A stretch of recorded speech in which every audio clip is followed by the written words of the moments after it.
Hello and welcome to my long-term Nikon Z8 review. And after owning this camera now for well over 14 months, what can I say about the Nikon Z8?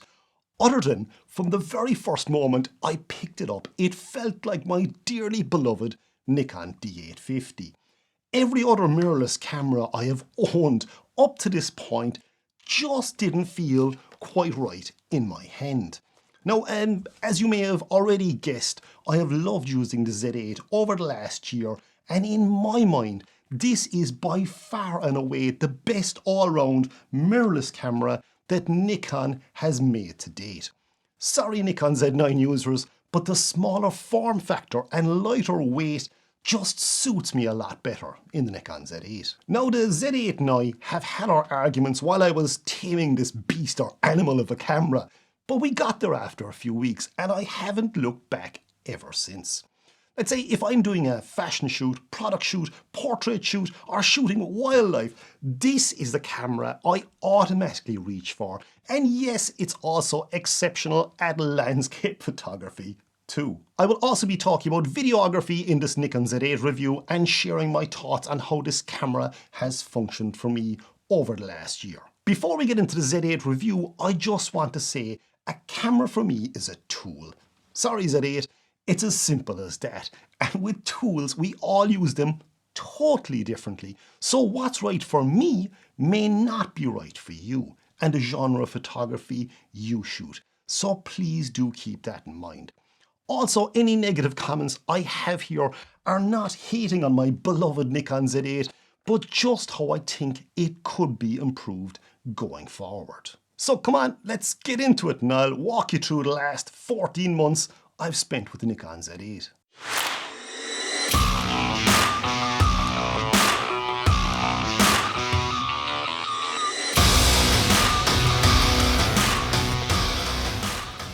As I mentioned earlier, I loved the feel, weight and grip of the Z8 from the very first moment I ripped it out of the box.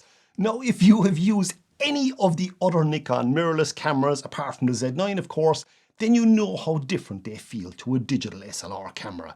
It just doesn't feel the same. The Z8 really feels like a Nikon D850 with a turbocharged engine under the hood.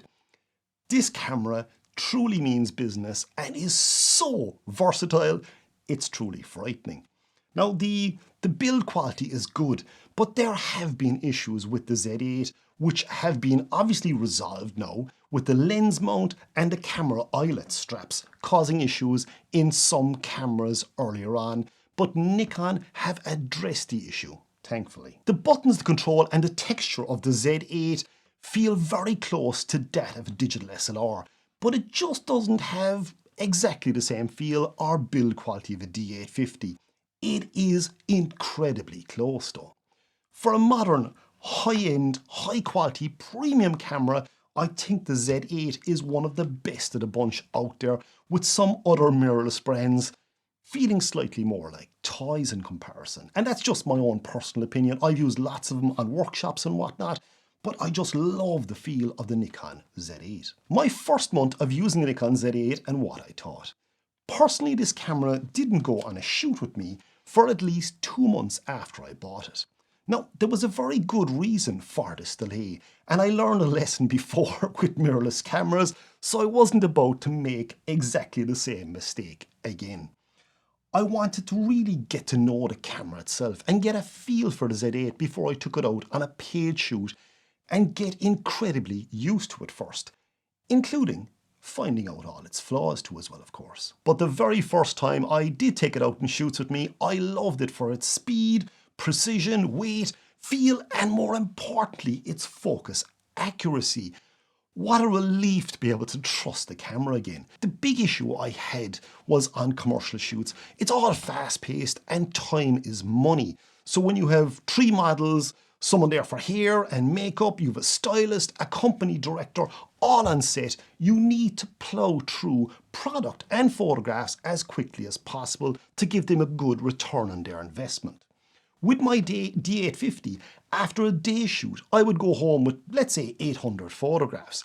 And they were all post shots, and every one of them would be a keeper. Out of those 800 shots, I might have missed focus just slightly on maybe 1 to a maximum of 4 shots. I think 4 was the worst I ever did in a photo shoot. Now the point here is I would know I missed focus, as it was usually my fault. When I moved to mirrorless, I found myself in similar conditions, obviously enough.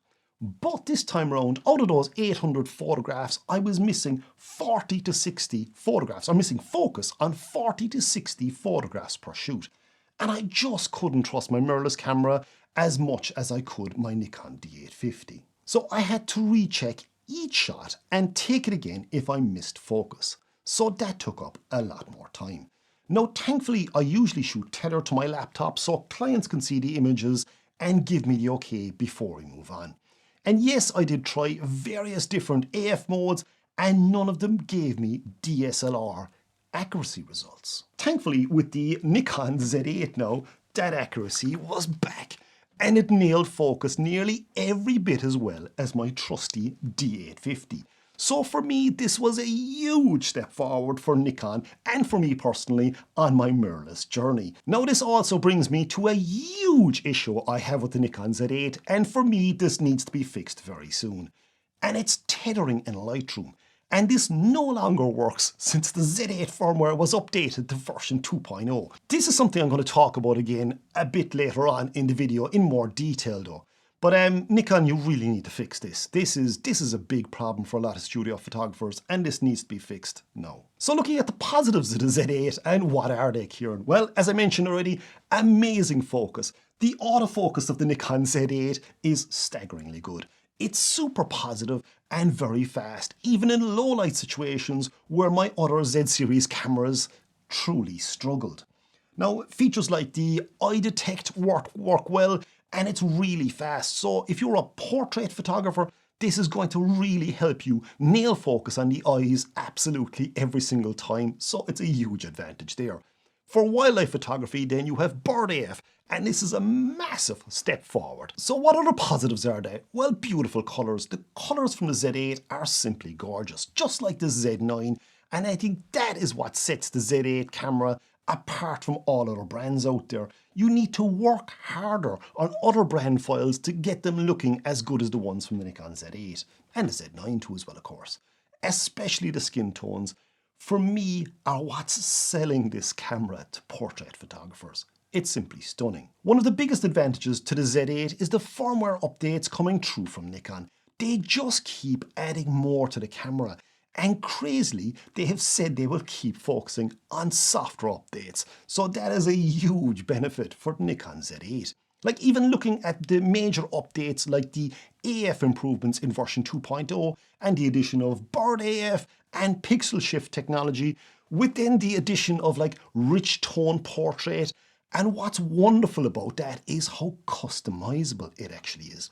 Then you have pre-capture in JPEG, to name just a few of the latest additions that have come into this camera. And that's truly amazing. So Nikon, please keep going with those software updates. There's no low pass filter, which helps to capture every sinew of detail the 46 megapixel sensor can and does pick up, and it does an incredible job at it.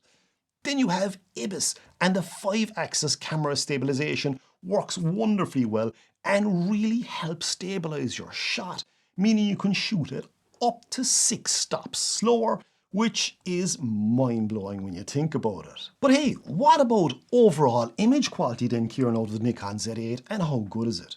Well, the 14.2 stops of dynamic range combined with awesome colours and the 46 megapixel resolution while still rendering good high ISO performance and having a burst rate of 20 frames per second in RAW truly makes this camera one of the greatest jack of all trades Nikon have ever made. And if you're shouting at your screen now, what about the D850? Then the Nikon Z8 kills the Nikon D850 for burst mode. And then also the addition of internal RAW recording up to 8K 60p. It just has to be the Nikon Z8 now. And please don't get me wrong, I truly love my D850. It was a very special camera for me and it still is to this day. But the Z8 has slipped ahead of it now. It's as simple as that. This is an odd one now, but for me, the sensor shield has to be one of my favorite new features of the Nikon Z8, as it helps protect the sensor from dust and debris when you're changing lenses out and about. Now, as a landscape and seascape photographer, that's huge for me personally. So thank you for that one, Nikon.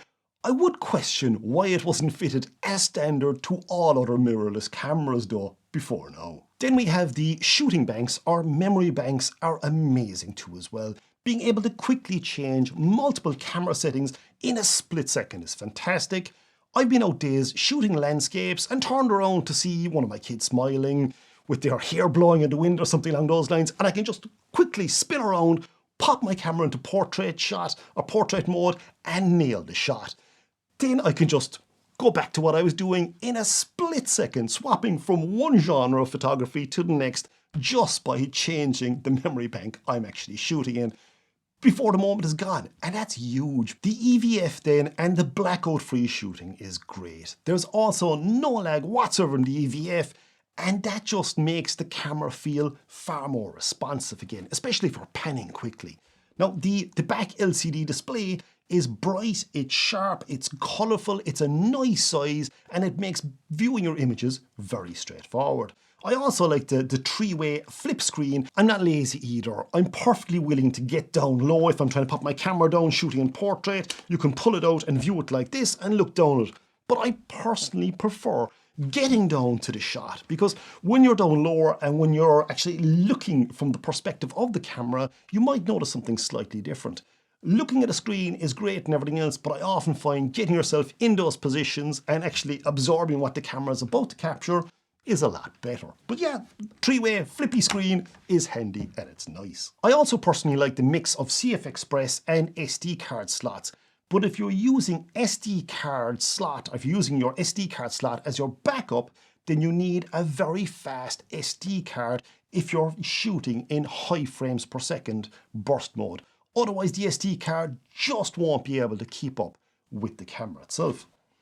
Swapping around to the other side then, we have our dual USB ports, which again are really nice and they're really handy. So you can actually charge the camera or top up the battery while you're shooting tethered on the camera itself. So that is incredibly handy, and well done Nikon for that one. Personally, I love that. But yeah, the Nikon Z8 oozes quality in all areas. But yeah, there are also a few issues. Like, nothing is perfect in life. So let's have a look at the negatives of the Nikon Z8. The first one would have to be the battery power.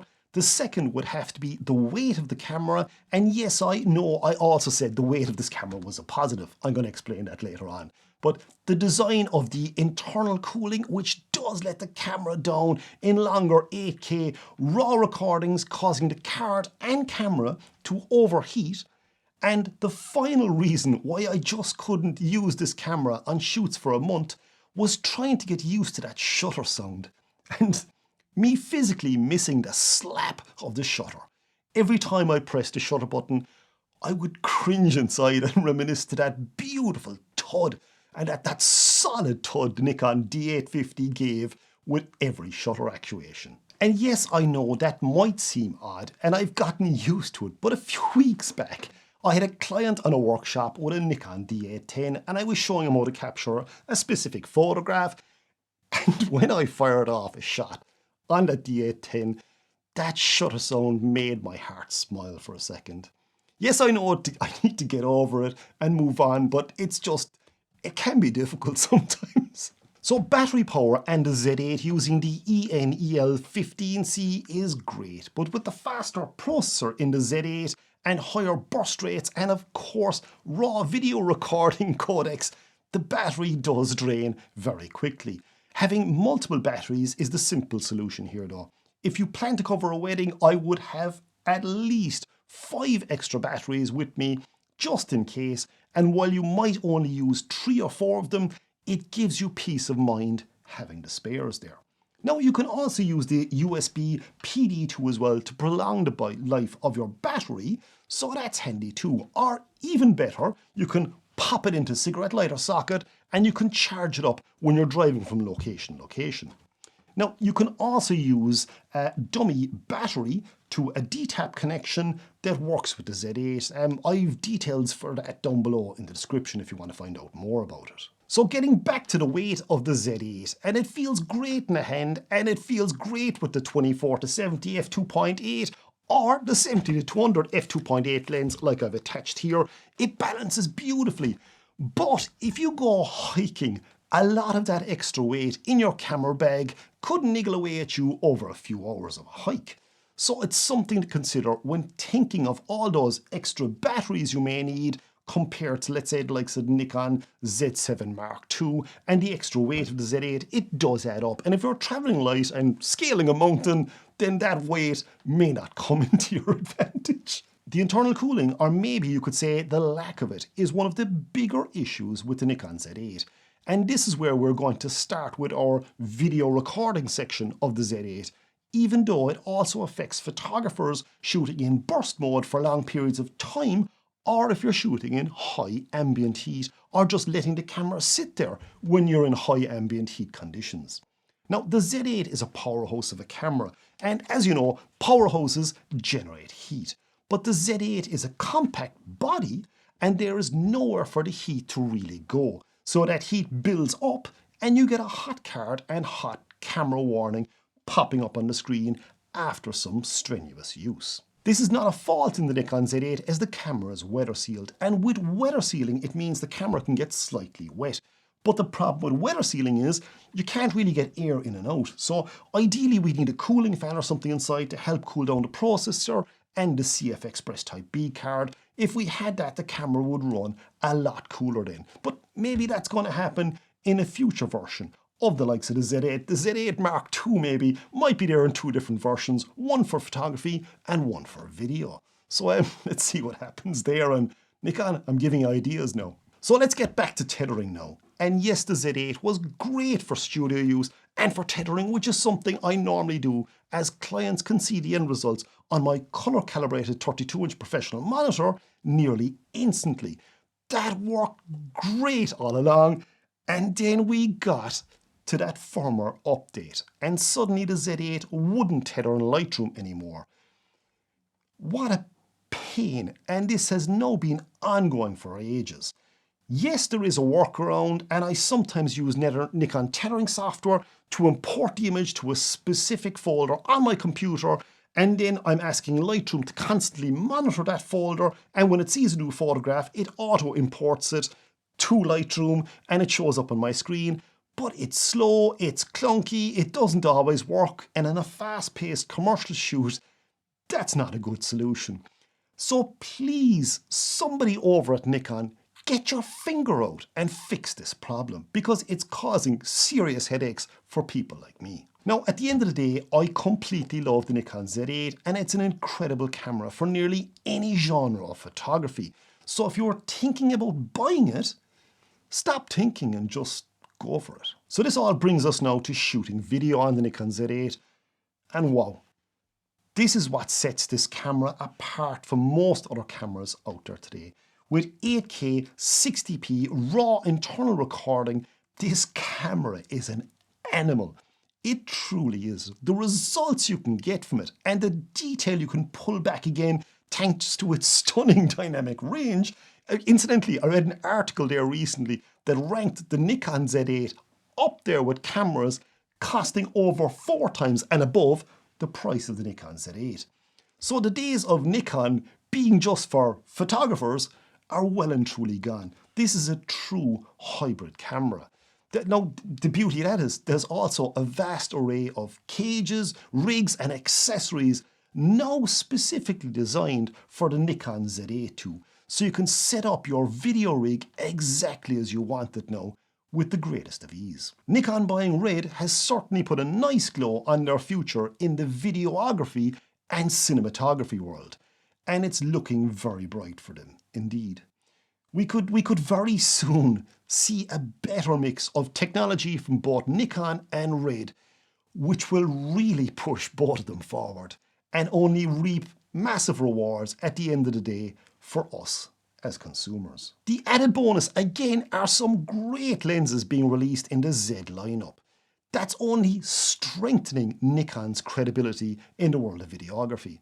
And like my videography journey started with the Nikon Z6 Mark II, and it has progressed rapidly from there thanks to companies like Format High Tech, who have constantly supported me in my ventures and are always happy to sort me out with filters and to help me achieve the results I want or need. Now, Newer, over the last 8 months, have also really helped me to step up my videography, dare I say, cinematography game, with their awesome range of accessories for the Nikon Z8. Now you might well say, why did I mention those companies? Well, because with videography, there is so much more involved than just the camera. There is a whole raft of equipment and a team of people that are needed to produce your shot. But with the Nikon Z8 in your hand, at least you know you're starting on the right foot. Now, if you need a better camera, then the Nikon Z9 is going to be the one to go for here, as it is a larger chassis or body, and that will help soak the heat out and keep the camera cooler. It also has a larger battery too as well, so it'll run for longer. You won't get hot card warnings and things like that. But generally speaking, for most video work, the Z8 is more than capable. So overall, it's a huge thumbs up for me, and I truly love the Nikon Z8. It's without doubt one of the best cameras I have ever owned, and I personally love using it. So as I said earlier, if you're thinking about buying the Nikon Z8, then just stop thinking about it. Just do it. You can thank me later. Thanks again for watching. See you out there, or see you in the next video.